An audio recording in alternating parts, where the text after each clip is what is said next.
દ્વારા બેફામ હથિયાર વડે કરવામાં આવેલા હુમલાની ઘટનાએ પાટીદાર સમાજમાં ભારે આક્રોશ ફેલાવ્યો છે।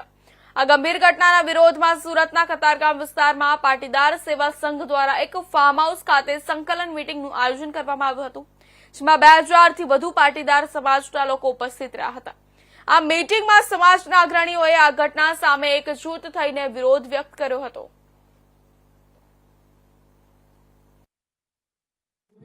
કાળા તળાવની અંદર એક દાદાને અસામાજિક તત્વોએ જે માર માર્યો છે, ગંદી ગાળો બોલ્યો છે, જે આપણેથી સાંભળી પણ ન શકાય। તો આવી જે ઘટનાઓ સમાજની ઉપર જે બની રહી છે, તો સરકાર શું ઊંઘે છે? આની પહેલા હમણે થોડો સમય પહેલા પીપળિયામાં આવી ઘટના બની હતી। જો એમના આરોપીઓને બરાબરનો સબક શીખવાડ્યો હોત તો બીજા આરોપીઓ આવી રીતે કૃત્ય કરવામાં અચકાણા હોત। પણ મને તો કાંઈક નો કાંઈક મને એવું લાગી રહ્યું છે કે આ સરકાર અને આ લુખ્ખા તત્વો જોડાઈ ગયેલા છે। પણ હું એક પાટીદારના દીકરા તરીકે કહું છું કે જો આવા અત્યાચારો સૌરાષ્ટ્રની અંદર બંધ નહીં થયા તો આવતા સમયમાં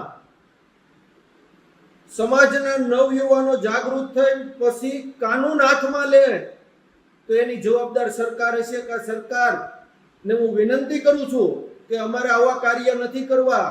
તમે સત્તામાં છો, આ સમાજના આગેવાનો તમને વારંવાર રજૂઆત કરે છે। સમાજના મારા આગેવાનો બહુ સારી રીતે શાંતિપૂર્ણ રજૂઆત કરી રહ્યા છે, તો તમે એમનું પાલન કરો અને આવા અસામાજિક તત્વો પાટીદારના કે કોઈ પણ ના વયોવૃદ્ધ વડીલોને આવી રીતે અત્યાચાર ન કરે। આવા લુખ્ખા તત્વોને ટાંટિયાતોડ સર્વિસ નહીં, એમને એવી કોઈ સજા આપો કે આવતા સમયની અંદર ક્યારેય પણ આવા બીજા કોઈ લુખ્ખા તત્વોને પગલા ભરવા હોય ને તો 100 વાર વિચારે કે આની અંદર આવું થાય છે કે નહીં।